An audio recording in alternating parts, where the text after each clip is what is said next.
সম্মানিত দেশ এবং প্রবাসের ভাই ও বোনেরা, দারুণ গুড নিউজ, একদম দারুণ গুড নিউজ আপনাদের জন্য। সেটা হচ্ছে বর্তমান বাংলাদেশ সরকার একটি সিদ্ধান্ত নিয়েছে জাপান, সৌদি আরব, কুয়েত, দুবাই, মালয়েশিয়া সহ মধ্যপ্রাচ্যের আরও দেশ যেমন ওমান, জর্ডান এবং ইউরোপেরও কিছু দেশ আছে, ইতালি এবং আরও কিছু দেশ আছে। সর্বমোট সর্বমোট ১৬টি দেশে বাংলাদেশ থেকে লোক নেওয়া হবে এবং খুবই অল্প খরচে। প্রায় ১০ লক্ষ লোক নেওয়া হবে ১৬টি দেশে। বাংলাদেশ সরকারের বর্তমান প্রবাসী কল্যাণ মন্ত্রী এই কথাটি আপনাদের মাঝে জানিয়েছে। আপনারা অলরেডি সংসদে শুনেছেন যে বাংলাদেশের বর্তমান প্রবাসী মন্ত্রণালয়ের প্রতিমন্ত্রী ভিপি নূর বলেছিলেন যে ১৬টি দেশে অলরেডি কার্যক্রম শুরু হয়ে গেছে, নতুনভাবে লোক পাঠানো হবে এবং কত টাকার ভিতরে লোক পাঠানো হবে সেটা এখন পর্যন্ত নিশ্চিত বলা যাচ্ছে না, কারণ এখন পর্যন্ত এর কার্যকারিতা বা ফর্ম বিতরণ শুরু হয়নি। তবে খুবই অল্প খরচের ভিতরে ১৬টি দেশে যাওয়া যাবে এবং কোন দেশে কোন কাজের উপর যাওয়া যাবে এবং কত সংখ্যক ভিসা নেবে এই বিষয়টি নিয়ে অলরেডি প্রবাসী মন্ত্রণালয়ে কাজ চলতেছে এবং অল্প কিছুদিনের মধ্যে এই মাসের ভিতরেই শুরু হয়ে যাবে আপনাদের মাঝে সরকারিভাবে এই ভিসাগুলো বিতরণ। অনেকেই শুনে অবাক হবেন যে ভাই অল্প খরচ বলতে কত টাকা? জাহিদ ভাই, আপনি বলুন কত টাকার ভিতরে যেতে পারি। দেখেন, এটা আমার আইডিয়া। এখন পর্যন্ত প্রবাসী মন্ত্রণালয় থেকে যেহেতু এই বিষয়টি ক্লিয়ার করে বলা হয়নি, তার মানে আমি আপনাদের মাঝে ক্লিয়ার করে বলতে পারছি না। আমি শুধু আইডিয়া করে বলতেছি যেহেতু এর আগে সরকারিভাবে ভিসাগুলো হয়েছে, কত টাকা খরচ করে বাইরে মানুষ যেতে পেরেছে এটার বেসিস করে আমি আপনাদের বলতেছি। যেমন এর আগেও সরকারিভাবে কিন্তু অনেক দেশে পাঠানো হয়েছে লোক, কিন্তু খুবই অল্প সংখ্যক। যেমন কুয়েতে এসেছেন নার্সিং ভিসায়, কুয়েত অথবা দুবাই অথবা সৌদি আরব, মালয়েশিয়া অথবা এমনকি ইউরোপেও অনেকেই গেছেন, এমনকি দক্ষিণ কোরিয়া থেকে শুরু করে অনেকেই কিন্তু গেছেন সরকারিভাবে। আপনারা যারা এই দেশগুলোতে অবস্থান করতেছেন সরকারিভাবে গিয়ে আপনারা কমেন্ট করে বলবেন, তাহলে বাংলাদেশের মানুষের বিশ্বাস হবে। তারা কিন্তু মাত্র ৫০,০০০ থেকে ১ লাখ টাকা খরচ করেই কিন্তু চলে যেতে পেরেছেন, হয়তো ১.৫ লাখ টাকা হাইস্ট হলে খরচ হয়েছে, তারা কিন্তু চলে যেতে পেরেছেন। মানে মাত্র প্লেন ভাড়া এবং বাংলাদেশের ভিসা প্রসেসিং খরচ এগুলোই কিন্তু দিতে হয়েছে। কিন্তু সরকারিভাবে যে ভিসাগুলো আসছে ভিসাগুলো কিন্তু ফ্রি, নামমাত্র কিছু হয়তো ফি লাগে, সরকারিভাবে দিতে হয়। এবারও এরকম কিছুই হবে, হয়তো সর্বোচ্চ ১.৫ থেকে ২ লাখ হতে পারে বা ১ লাখের ভিতরেও হতে পারে। এটা যখন ফর্ম ছাড়া হবে বা যখন এই ভিসাগুলো দেওয়া হবে তখন আপনাদের মাঝে বলবো। প্রত্যেকটা এলাকা ভাগ করা হচ্ছে, কোন এলাকা থেকে কতজন লোক দেওয়া হবে এবং যে এলাকাতে আগের থেকে প্রবাসী বেশি আছেন সেই এলাকার থেকে বেশি লোক দেওয়া হবে। এটা একটা যাচাই বাছাই চলতেছে যে কোন এলাকাত কত সংখ্যক বেকার লোক আছে এবং কারা বিদেশে যেতে উৎসুক, কোন এলাকার লোকগুলো বেশি, এগুলোই কিন্তু এখন যাচাই বাছাই চলতেছে এবং একটা সময় এই এলাকা ভিত্তিক কিন্তু এই সার্কুলার কিন্তু দেওয়া হবে সরকারিভাবে। তখন কিন্তু অবশ্যই আপনারা এটাকে অবহেলা করবেন না, অবশ্যই এটাকে গুরুত্ব সহকারে নেবেন। আমার ভিডিও যারা দেখতেছেন, বিশেষ করে আমার ভিডিও যারা এখন বর্তমান দেখতেছেন, তারা অবশ্যই এই বিষয়টি গুরুত্ব সহকারে মনে রাখার জন্য আপনার টাইম লাইনে ভিডিওটি শেয়ার করে রাখুন। আপনি আমার কথার সাথে কাজের মিল 100% পাবেন, আমি গ্যারান্টি দিয়ে বলতেছি। হয়তো ১ মাস বা ২ মাস, এর বেশি সময় লাগবে না, আপনি সরকারিভাবে ভিসা কিন্তু দেওয়া শুরু হয়ে যাবে এবং এটা তারেক রহমান সরকার কিন্তু প্রত্যেকটা কাজ কিন্তু খুব দ্রুত গতিতে করার চেষ্টা করে। আপনারা অলরেডি দেখেছেন ফ্যামিলি কার্ড, কৃষক কার্ড থেকে শুরু করে মসজিদের ইমামদের ভাতা থেকে শুরু করে প্রত্যেকটা প্রতিশ্রুতি কিন্তু অলরেডি বাস্তবায়নের পথে।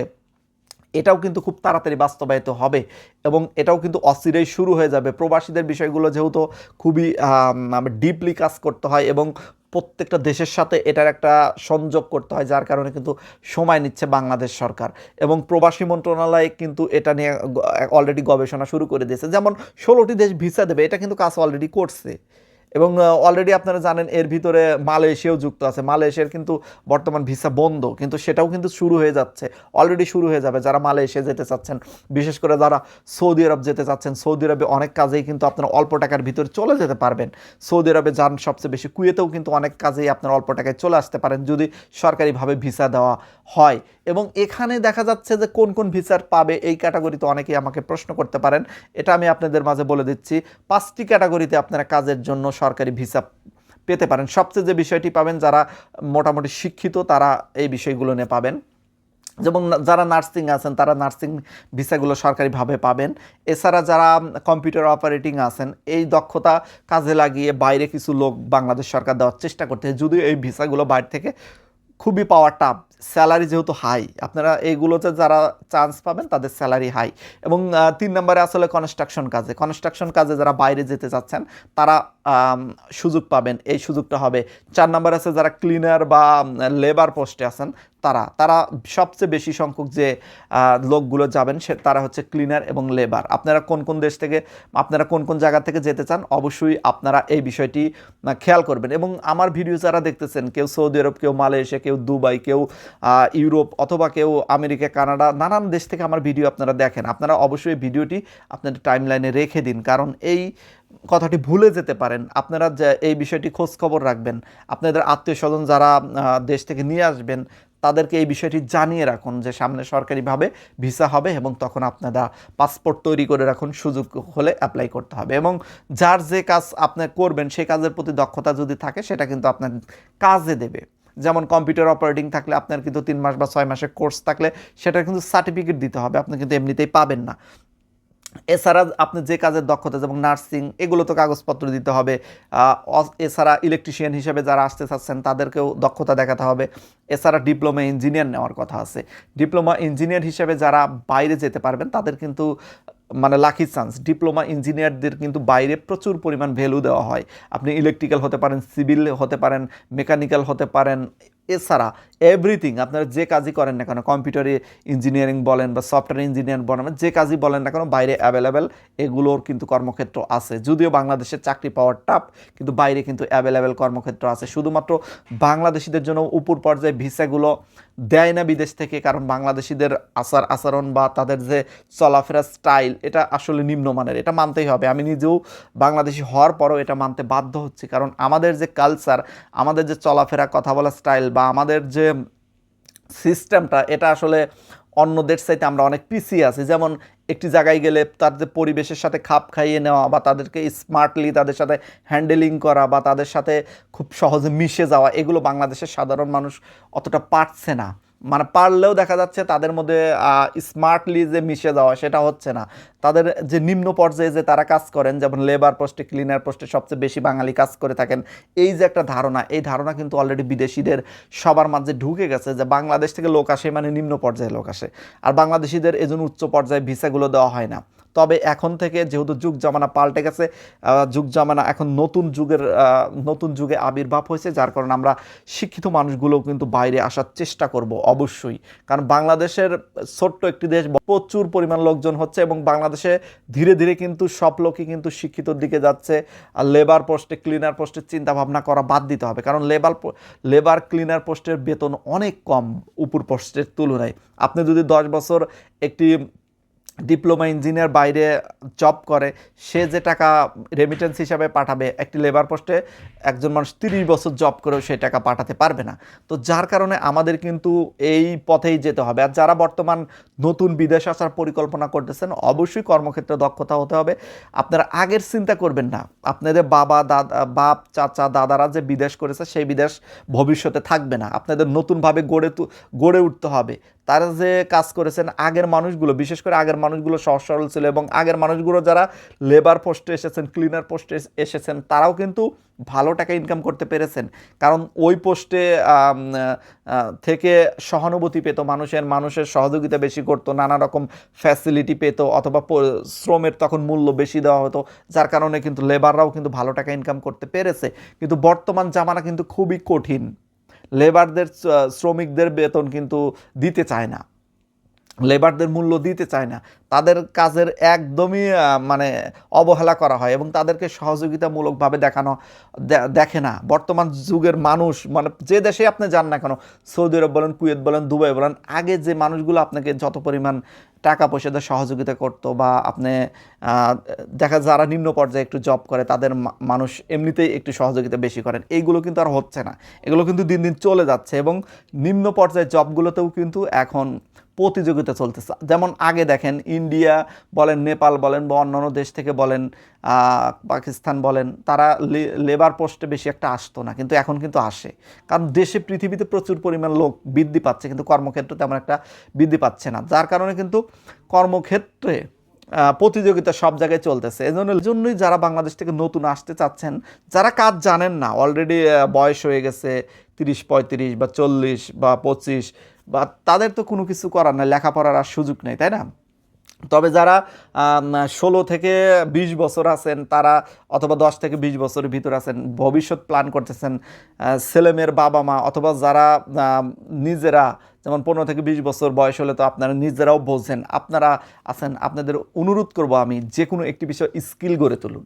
আপনি যে কোনো একটি বিষয়ে দক্ষ হন, ওই বিষয়টির উপর নির্ভর করে বিদেশে চলে আসুন। আপনি ড্রাইভিং হতে পারেন, আপনি ইন্টার পাস করে, অনার্স পাস করে ড্রাইভিং শিখে তারপর বিদেশ আসতে পারেন, লজ্জার কিছু নাই। মাস্টার্স পাস করেও ড্রাইভিং কাজ করে আপনি যদি মাসে যদি 1 থেকে 1.5 লাখ 2 লাখ টাকা ইনকাম করতে পারেন, সমস্যা কি? আপনার লেখাপড়া তো কেউ নিয়ে যাবে না। আপনি যখন এখানে এসে স্মার্টলি হ্যান্ডেল করতে পারবেন সব জায়গায়, তখন দেখবেন আপনার পদ এমনিতেই ভবিষ্যতে অন্যরকম হয়ে গেছে। তবে কাজের উপর আসেন, যদি কোনো কাজ না শিখে আপনি যদি শুধু মাস্টার্স পাস করেই চলে আসেন, এই দেশে এসে কোনো কাজ করতে পারতেছেন না, ওই লেখাপড়ার কোনো মূল্য থাকবে না। আপনি যদি ইউরোপে যান, ওখানে ইংলিশ ভালো জানা থাকলে, দক্ষ থাকলে, স্পোকিং ইংলিশে যদি ভালো থাকেন, তাহলে হয়তো আপনার লেখাপড়া কিছুটা মূল্য থাকবে। ভাষা যদি না পারেন, মূল্য নাই।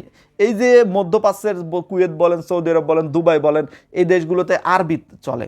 এখানে আপনি মাস্টার্স পাস করে এসে লাভ কি?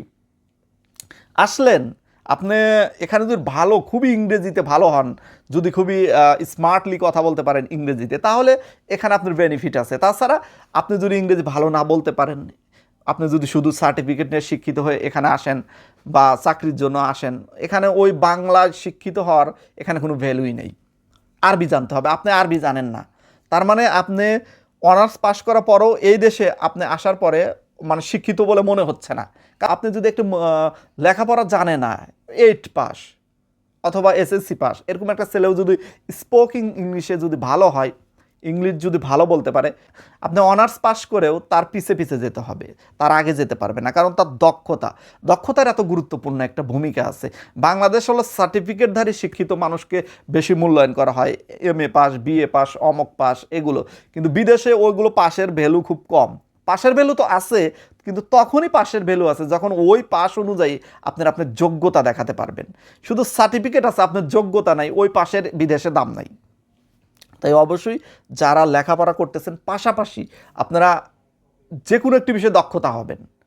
আপনি ডিপ্লোমা ইঞ্জিনিয়ার, আপনি প্র্যাকটিক্যালটা ভালোভাবে শিখুন, আপনার কাজে দক্ষ হন, আপনার চাকরির অ্যাভেলেবেল, আপনার চাকরির অভাব নাই।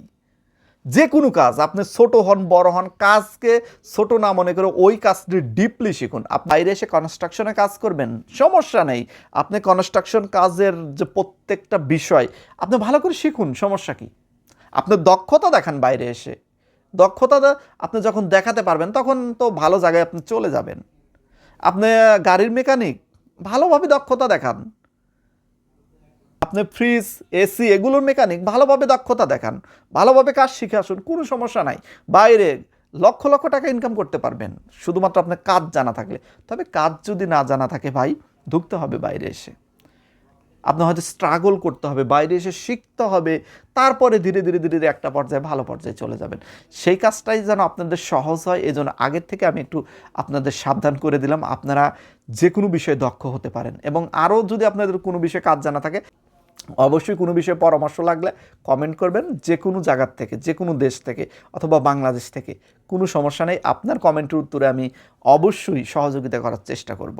আশা করি বুঝতে পেরেছেন। আর একটি বিষয় আপনাদের আবারও বলে দিচ্ছি, সেটা হচ্ছে সামনে সরকারিভাবে ভিসা হবে, আপনারা সতর্ক থাকবেন, আপনারা একটু প্রস্তুতি নিয়ে থাকবেন যেন এই ভিসাগুলো আপনারা নিতে পারেন। আপনাদের লাইফ তাহলে সুন্দর হবে।